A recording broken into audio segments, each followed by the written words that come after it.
तीन कट्ठा आलू आया 1.5 कट्ठा भंटा तू 1 कट्ठा गोभी हो धनिया ये जान हम कुछ खाई चटनिया ये जान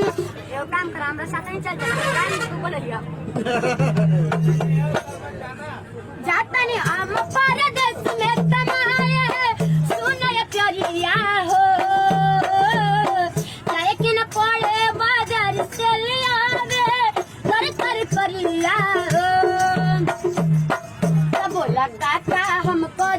रोपनिया ये जान 3 कट्ठा आलू आया 1.5 कट्ठा भंटा तू 1 कट्ठा गोभी हो धनिया ये जान हम कुछ खाई चटनिया ये जान तू 1 कट्ठा गोभी हो धनिया ये जान भुजिया बना के तू खाया ये बहू की